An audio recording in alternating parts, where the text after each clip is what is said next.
Hello, fellow pedal nerds, to the first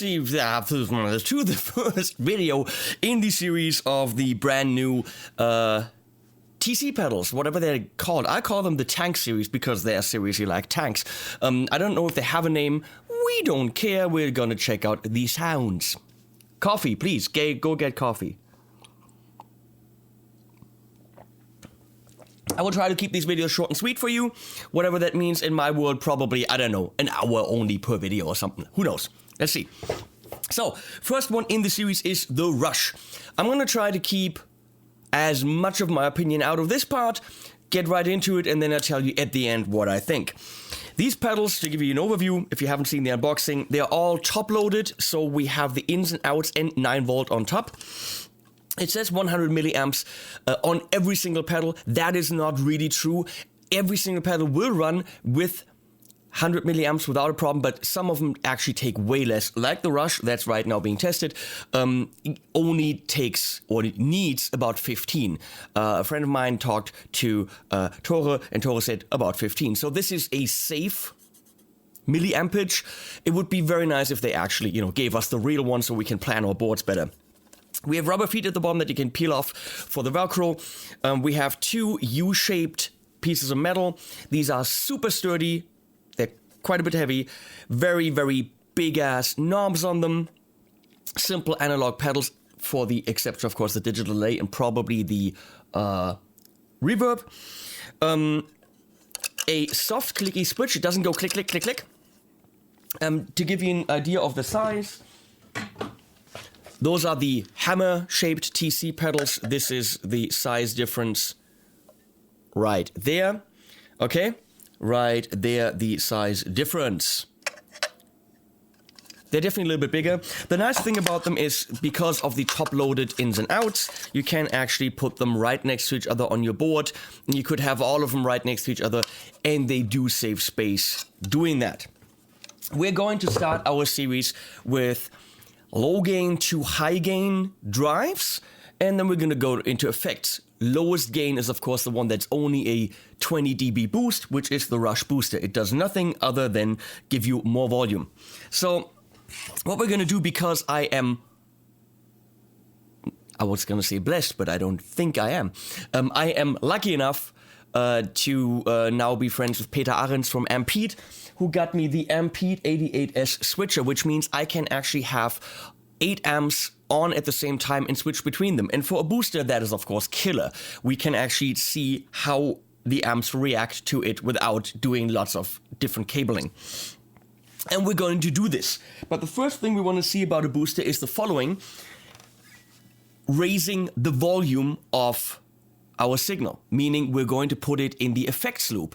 So anything you have in your signal, your preamp, your effects in front of the amp, your time-based effects, everything will go before it. The Rush booster, as the very last thing, it'll only make the level a little louder and go into the power amp.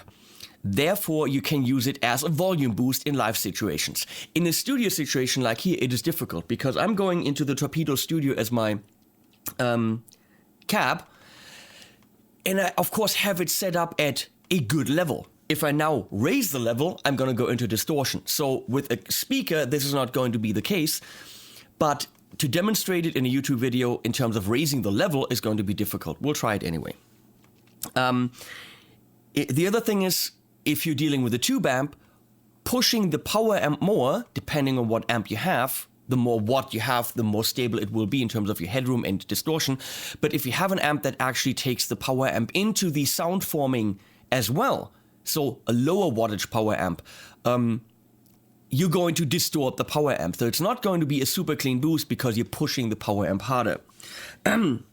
What we're using is this freaking insane Baruman copper top. Isaac Baruman built an amazing instrument. It's loaded with 4 seasons pickups. I have individual push coil taps. This guitar is just, well, it is what it is. Black Limba body. Look at that neck and drool. Isaac, thank you. And right now I'm going into the Dietzel Powell. On clean, which sounds like this, Diesel Pole into the Torpedo Studio. We're gonna check other amps as well. So this is my clean sound.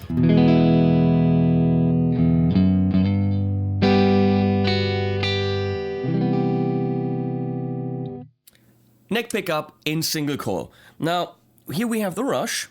I'm gonna set it up to 9 o'clock and simply, now it is in the effects loop. Wait, I have to turn the effects loop on. Yeah.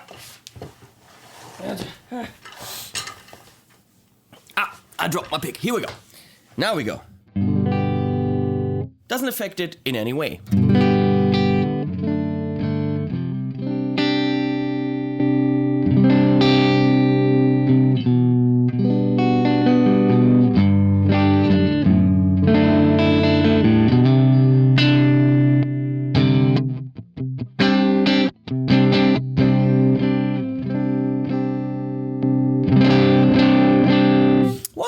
A bit.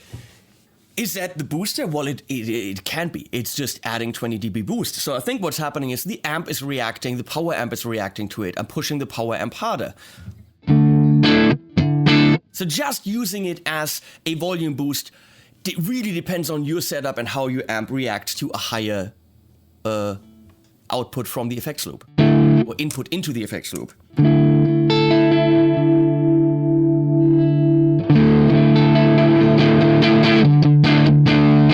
The Torpedo is not distorting, this is actually the amp now.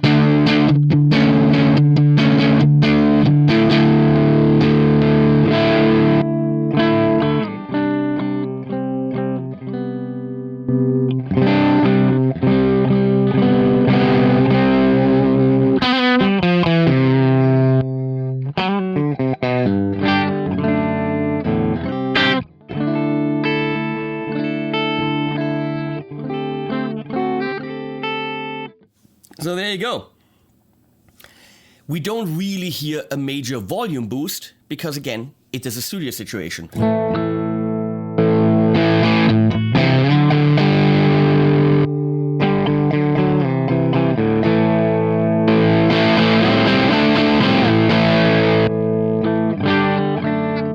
But if this was a live situation, it wouldn't just get louder. It would also get more distorted. So again, it really depends on your amp. If you have one of those monster amps with 150 watt super mega headroom, it might not distort. If you have a 20 watt amp, or in this case a 40 watt amp, your power amp is going to react to what you're feeding into it. So now we're going to actually put the Rush booster in front of the amp. Ow.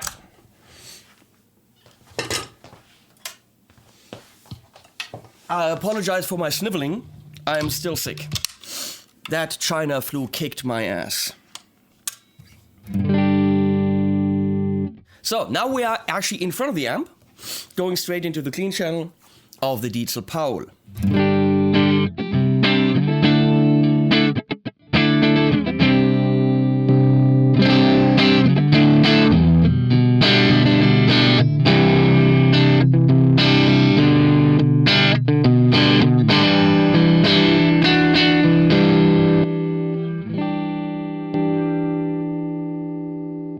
Let's see.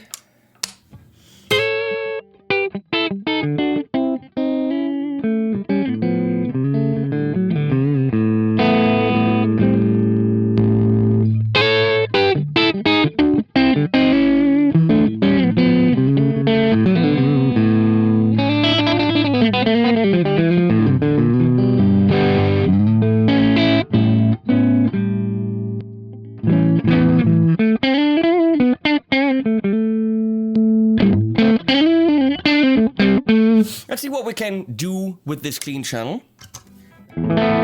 Bridge pickup.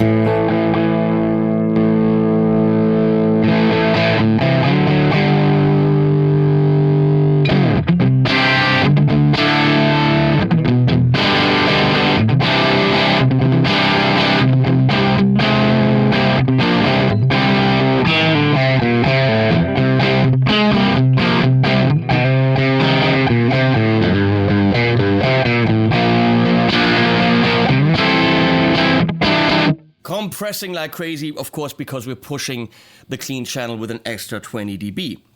Now, let's try driving the drive channel harder.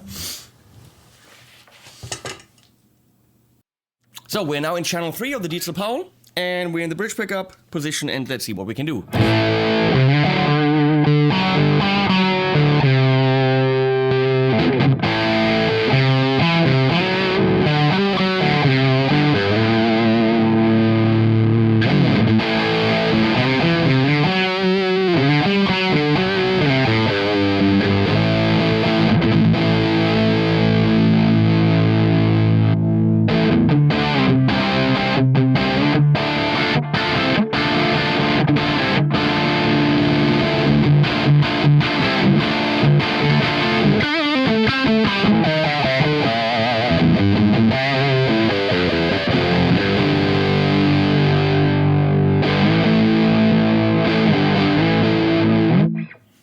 So, let's do that with a few different amps.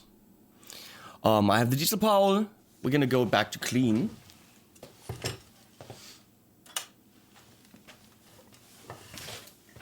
We have the Carl Martin Custom Shop 50. We have a Houston Kettner Deluxe 40.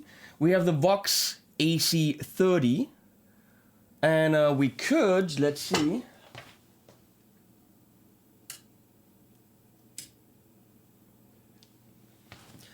We could also try the Joyo Band Amp, little inexpensive amp. So let's go through the whole range of all the different price ranges. So from 150 euro inexpensive hybrid amp to a super mega custom shop hand-wired custom shop 50, classic AC 30. We're gonna have everything in there. And I'm gonna hammer something into the looper. Ditto X2.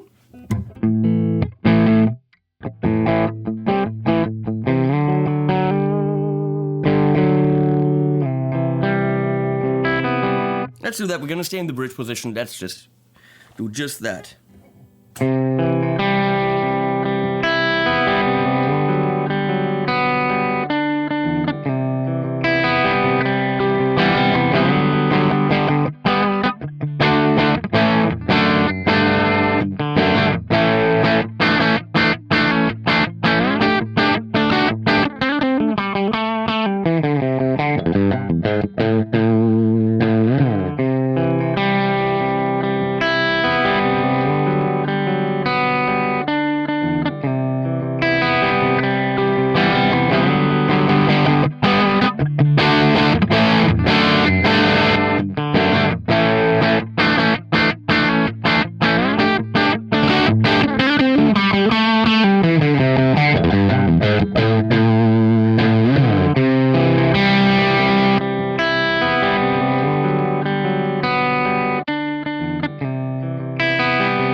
I can't really tell you more than that.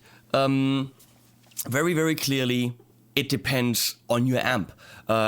We could see that the clean channel of the Hughes and Kettner was distorting quite a bit more, getting quite a bit more gain than the Carl Martin, which is much more stable. It was distorting, but not as much as the Hughes and Kettner. So this thing depends on your amp. All it does is pushes it harder.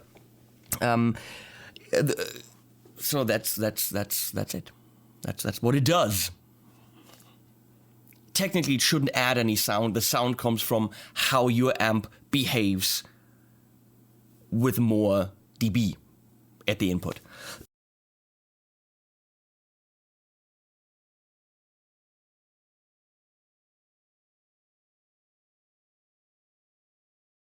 What do I think? Well, out of the 13 TC pedals that they released, I call them the Tank series, the Rush Booster is one of two that they completely designed from scratch. The other ones are old Behringer in Deutsch. Behringer is how you British people, American people would say that. They're old Behringer pedals that have lost their plastic chassis and they've been upgraded with better components. A very nice switch that's not a clicky switch. Super tanky kind of chassis. So the Rush is not an old Behringer pedal, it is actually a new pedal. I don't really know what you can mess up with the booster other than you put something in that gives it more gain and add dB. I don't know how or why that would be a complex pedal to make, but then again, I'm not a pedal makey guy, I'm a pedal talky guy. How your amp reacts to it in front of it, you have to test. I think it was very nice on the Hughes and Kettner. It pushed the Joyo. It sounded fine as a booster in front of it. In the effects loop to make it louder, with the Diesel, it didn't quite work because it was pushing it too hard. I couldn't get my clean sound to be louder because the Diesel doesn't have the headroom. I couldn't test the same thing in the Carl Martin because the Carl Martin doesn't have an effects loop. You probably need a serial effects loop and an amp with enough headroom so that you're not pushing the power amp. For 49, there aren't a lot of alternatives when it comes to boosters. This thing is mega sturdy, it's just mega. It's a tank. I think if you're looking for a booster in the $50 price range, I can recommend it. It's tiny, that's what she said. No, it's not. Why am I saying it's tiny? My brain is still not working. It's a big-ass box. do you want to use that much space for your booster? Well, there's the EP booster from Exotic. Well, clocking in at 3-4 times this. There are other boosters that might save you pedalboard space. This is not one of them. This is inexpensive. I know Joyo has the roll boost, which is inexpensive. Other than that, when it comes to boosters, I don't quite know what's out there. This is quality, and it does its job. I would, from my experience, put it in front of the amp to drive it a little bit more. Then the question is, why not just use an overdrive that adds a little bit of its own character? Maybe you don't want this. Maybe Phil X would put this in front of his Marshall because he wants to keep his Marshall the way that it sounds, or his Friedman the way that it sounds. So, I don't know, I'm not ecstatic about it, but it's a solid product for a bargain price. Let's leave it at that, and we move on to the next pedal. See you guys.